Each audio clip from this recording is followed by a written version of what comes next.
Hi friends, అందరికీ నమస్కారం. నా వీడియో చూస్తున్న ప్రతి ఒక్కరికి థ్యాంక్ యూ సో మచ్. ఈరోజు మా విలేజ్లో గంగమ్మ తల్లి జాతర ఉత్సవాలు అయితే జరుగుతున్నాయి.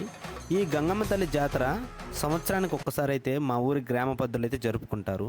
అసలు ఈ గంగమ్మ తల్లి జాతర ఉత్సవాలు ఎందుకు జరుపుకుంటారు, ఇలా జరుపుకోవడం వల్ల ఊరికి ఎలాంటి మంచి జరుగుతుంది, ప్రతి ఒక్కటి ఈ వీడియోలో చెప్తాను.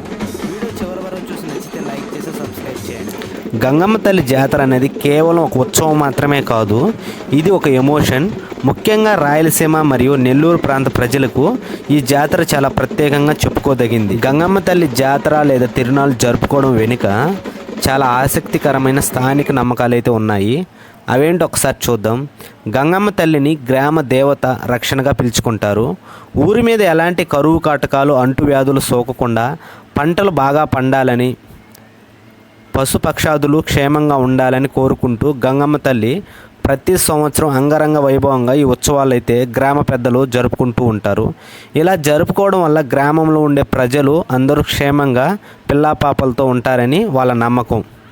ఈ ఉత్సవాల్లో ముఖ్యంగా గంగను ఎత్తుకోవడం అంటే చాలామందికి తెలియదు. అసలు గంగను ఎత్తుకోవడం అంటే ఏంటంటే, ఊరి పొలిమేరల నుండి గంగను ఆహ్వానించి గ్రామం మధ్యలోనికి తీసుకురావడాన్ని గంగను ఎత్తుకోవడం అని అంటారు. ఇలా గంగను నెత్తిని పెట్టుకొని ఊరంతా ఊరేగించడం అంటే అమ్మవారిని మన ప్రతి ఇంటిని దీవిస్తుందని, ఊరి మీద ఉన్న దిష్టి పోతుందని ఇక్కడ ప్రజలు నమ్మకం. గంగమ్మ జాతర అమ్మవారి ఊరేగింపులు ముఖ్యంగా చాలామంది యుద్ధాలు వేస్తూ ఉంటారు. ఇలా యుద్ధాలు వేయడం వల్ల శరీరానికి ఉన్న చర్మ వ్యాధులు పోతాయని, అలాగే మనలో ఉన్న దుష్ట శక్తులు నెగిటివ్ ఎనర్జీ తొలగిపోతుందని పూర్వీకుల నమ్మకం.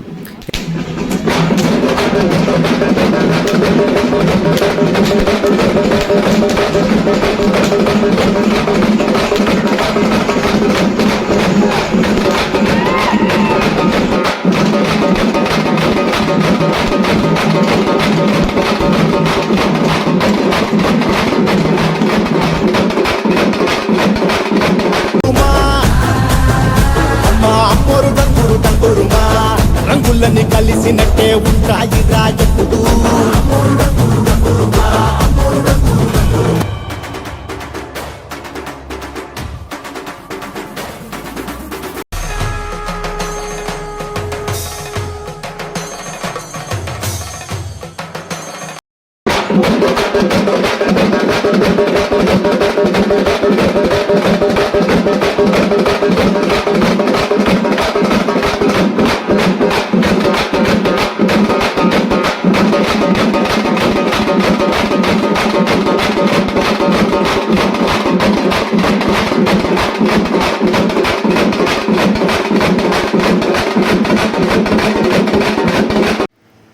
గంగమ్మ తల్లి జాతరలో ముఖ్యంగా మాత ఎగురుతూ ఉంటుంది.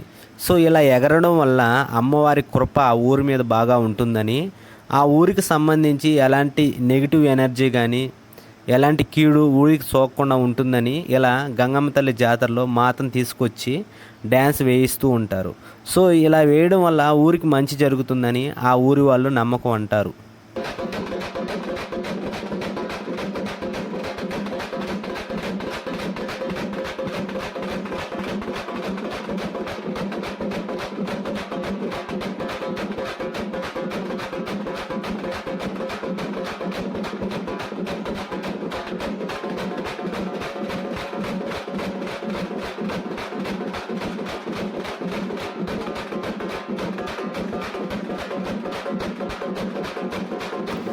గైస్, ఇప్పుడు నేనున్న వాతావరణం మీరు చూస్తున్నారు కదా. చుట్టూ డప్పుల మోత, భక్తుల కోలాహలం, యుద్ధాల చప్పుళ్ళు, అసలు ఈ అనుభూతి మాటల్లో చెప్పలేము. మీ ఊర్లో కూడా ఇలాంటి జాతరలు జరుగుతున్నాయా? జరిగితే మీ ప్రాంతంలో ఈ ఆచారాన్ని ఏమని పిలుస్తారో కింద కామెంట్ చేయండి. అండ్ నా వీడియో మీకు నచ్చినట్లయితే లైక్ చేసి సబ్స్క్రైబ్ చేయండి. ఇలాంటి మరిన్ని వీడియోస్ కోసం నా ఛానల్ని బెల్ సింబల్ ఆన్లో పెట్టుకుని ఇంకా మంచి మంచి వీడియోస్ అందరికంటే మీకే ముందుగా వస్తాయి. ఈ వీడియో చూశాక చాలామందికి అసలు గంగమ్మ తల్లి జాతర ఎందుకు జరుపుకుంటారో ఒక అవగాహన అయితే వచ్చి ఉంటుంది. సో ఇంకా ఏమైనా డౌట్స్ ఉంటే మీకు కింద కామెంట్ చేయండి, తప్పకుండా నేను కామెంట్కి రిప్లై అయితే ఇస్తాను.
நீங்க